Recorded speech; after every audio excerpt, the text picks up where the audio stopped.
माँ भवतारिणी कल्याणमयी माँ, दया कर माँ, मुक्ति दे।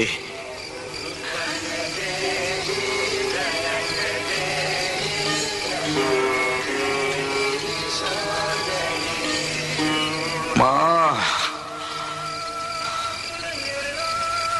अपने माँ से प्रार्थना कीजिए ना, मांगिए ना।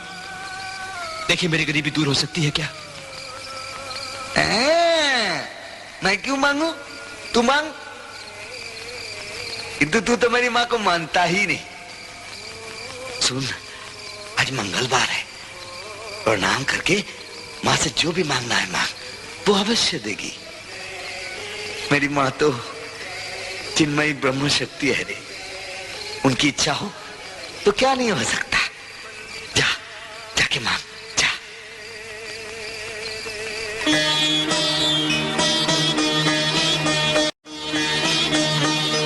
मुझे भक्ति दे, ज्ञान दे, वैराग्य दे। माँ, तथास्तु। मांगा?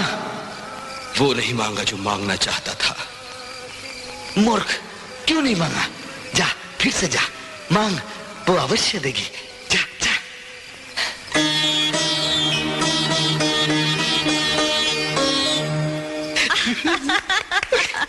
माँ, तेरी हाथ तेरी।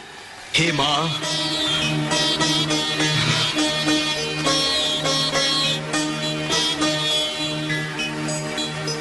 माँ, मुझे भक्ति दे, ज्ञान दे, वैराग्य दे। करुणा माँ। तथास्तु।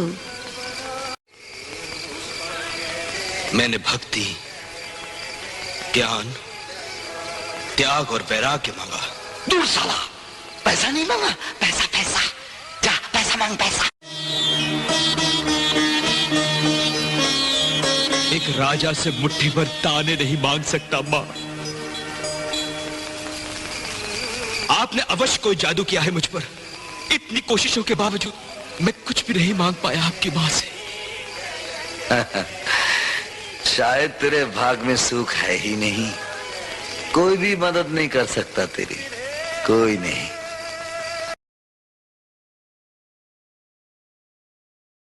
இந்தியாட்ட அணு ஆயுதம் இல்ல அப்படிங்கிற தைரியத்துல 1990கள் வரையும் பல உலக நாடுகளை பாத்தீங்கன்னா இந்தியா மேல போர் தொடுத்துருவா அப்படின்னு பயமுறுத்திட்டு இருந்தது. அது 1974 அணு ஆயுத சோதனை நடந்துச்சு அப்படின்னு கேட்பீங்க. இந்திரா காந்தி தலைமையில் நடந்த அந்த சோதனை பாத்தீங்கன்னா வெற்றில முடிஞ்சாலும் அது மற்ற நாடுகள்ல போய் தாக்குற மாதிரி வடிவமைக்கப்படலைங்க. இதனால அணு ஆயுத நாட்டு பட்டியலையும் இந்தியா சேர்க்கப்படல. அப்போ பிரதமர் அந்த வாஜ்பாய் அப்துல் கலாம் ஐயா கிட்ட நம்மள பயமுறுத்துற நாடுகளுக்கெல்லாம் பதிலடி கொடுத்தே ஆகணும், நம்ம நாட்டுக்கு எப்படியாவது ஒரு அணு ஆயுதத்தை கண்டுபிடிச்சு கொடுத்துருங்க கலாம் அப்படின்னு வாஜ்பாய் சொல்றாரு. அப்துல் கலாம் ஐயாவும் ஒரு சக்தி வாய்ந்த அணு ஆயுதம் தயாரிக்கிறதுல மும்முரமா ஈடுபடுறாரு. இறுதியா 1998 ராஜஸ்தான் மாநிலத்தில் அணு ஆயுத சோதனை நடத்தப்படுது. அந்த அணு ஆயுதம் வெடிச்ச வேகத்துல சைனா, பாகிஸ்தான் ரிக்டர் அளவுகள் வரையும் வெடிச்சு அதிர்வு போய் சேர்ந்திருக்கு. உடனே பக்கத்து நாடுகள் எல்லாம் இந்தியால எதுவும் நிலநடுக்கம் ஏற்பட்டுச்சா அப்படின்னு கேக்குது. அடுத்த நாளே பிரதமர் வாஜ்பாய் அனௌன்ஸ் பண்றாரு, நேத்து இந்தியால நடந்தது நிலநடுக்கம் எல்லாம் இல்ல, எங்க நாட்டு சயின்டிஸ்ட் அப்துல் கலாம் தயாரிச்ச அணு ஆயுதத்தை வெடிச்சு பார்த்தோம்னு சொல்ல இதை கேட்ட சைனா மட்டும் இல்லாம உலக நாடுகள் மிரண்டு போயிருக்கு.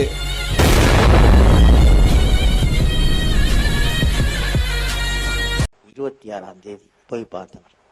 அப்போது என்னை உட்கார சொன்னார். அவர் ரூமில் இருந்தார். உட்கார சொன்னார். அப்படி இப்படி உட்கார்ந்துருந்தார். ஜம்முன்னு உட்கார்ந்தார். ராஜா மாதிரி இருந்தார். கடவுளுடைய உள்ளம் அவர் முகத்தில் தேஜஸ் உண்டு. உட்கார்ந்துருந்தார். சொன்னார், என்னை கேட்டார், உன் பேர் என்னன்னு கேட்டார். அவர் நான் என் பேர் சொன்னேன். அப்போ அவர் சொன்னார், நீ ஏன் கவலைப்பட்டு கொண்டிருக்கிறாய், ஏன் கவலைப்படுகிறாய், என்ன காரணம் அப்படின்னு கேட்டார். நான் சொன்னேன், சார் நான் பைலட்டாக பறக்கணும்னு பார்த்தேன், பறக்க முடியலை, வேலை அந்த வேலை எனக்கு கிட்டலை, அதனால தான் கொஞ்சம். அவர் பெரிய சுவாமிகள் இல்லையா, சுவாமி சிவானந்தா பெரிய சுவாமிகள், படித்தவர், உயர்ந்தவர், குரு. அவர் என்ன பண்ணார், கீதையை ஓப்பன் பண்ணார், பகவத்கீதையை ஓப்பன் பண்ணார். பகவத்கீதை தெரியுமா, பார்த்துருக்கீங்களா? பகவத்கீதையை ஓப்பன் பண்ணார். ஓப்பன் பண்ணி 11th சாப்டர் 11வது சாப்டரை ஓப்பன் பண்ணி அவ்வளோ பெரிய சுவாமிகள் குரு அதை ஓப்பன் பண்ணி எனக்கு படிக்கிறார். அது விஸ்வரூபம், அதாவது லார்ட் கிருஷ்ணா விஸ்வரூபம் எடுக்கிறார்.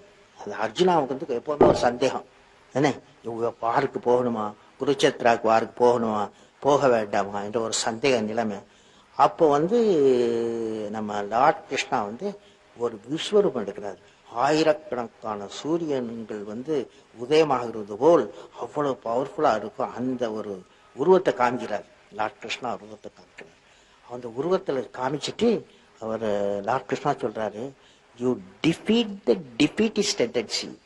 அதாவது இடும்பைக்கு இடும்பை கொடுப்பார். திருவள்ளுவர் என்ன சொல்றாருன்னா, இடும்பைக்கு பெரிய மனிதர்கள், உறுதியானவர்கள், வாழ்க்கையில் வெற்றியடைபவர்கள் எல்லோரும் துன்பத்திற்கு துன்பம் கொடுப்பார். இவர் சொல்றாரு, அந்த லார்ட் கிருஷ்ணா சொல்றாரு, you defeat the defeatist tendency. அதாவது டிஃபீட்டிஸ்ட் டெண்டன்சினா இடும்பைக்கு இடும்பை கொடு. இடும்பை உன்னுடைய மாஸ்டர் ஆயிடக்கூடாது அப்படிங்கிறது எனக்கு படிச்சு காமிக்கிறார். அவ்வளவு பெரிய மனிதர், அவ்வளவு பெரிய குரு சொல்றார், நீ துன்பத்தை கண்டு ஓடாதே, துன்பத்திற்கு துன்பம் கொடு அப்படின்னு சொன்னார். புரியுதா? அந்த எனக்கு அப்புறம் 12 புக் கொடுத்தார் படிக்க தமிழ்ல. அந்த நிகழ்ச்சி, அந்த பெரிய நிகழ்ச்சி, துன்பத்திற்கு துன்பம் கொடு என்ற கருத்துள்ள நிகழ்ச்சி வாழ்க்கையில் எனக்கு அஸ்திவாரமாக மாறியது. என் வாழ்க்கையின் அஸ்திவாரமாக மாறியது.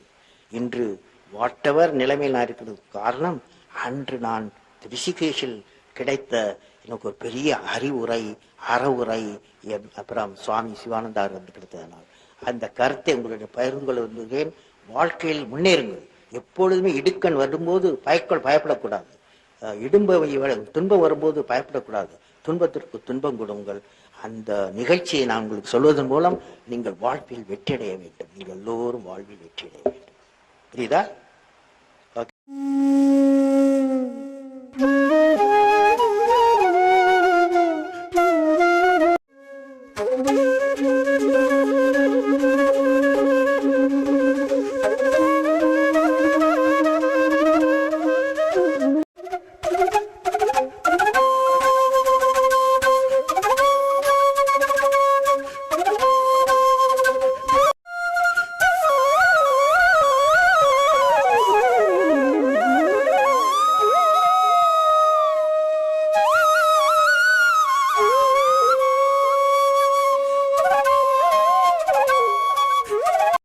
Krishna in Krishna's choice of words is very important. He says, Chaduvannam maya srishtam guna karma vibhagasa. Had Krishna intended that Varna should be based on birth, he could have very well used the words Kula Janma worth, not his birth. 16 verse 15, Sri Krishna very clearly says that a person who calls himself highborn, a person who thinks that I have the ability and eligibility to do yajnas, such a person thinks so because for the Atman residing in other bodies, Mamatma Parategeshu, the Atman residing in other bodies. Why a person develops hatred for that is because of Ahankara, ego, extreme ego, Balam, strength, because I have the power, I have the strength, Darpam, because I am vain, I am conceited. Then Krodham, vengeance, Kamam, lust. You take any Indian village where there is a dominant caste and where there is a marginalized caste. The relation between these two jatis, when it becomes negative, if a social psychologist is to go there and really study the phenomenon, then he or she would come to the decision that the reason for such abusive relationships between communities is not because one community belongs to the Aryan and another community belongs to the Dravidian, but it is because of these 5 psychological reasons.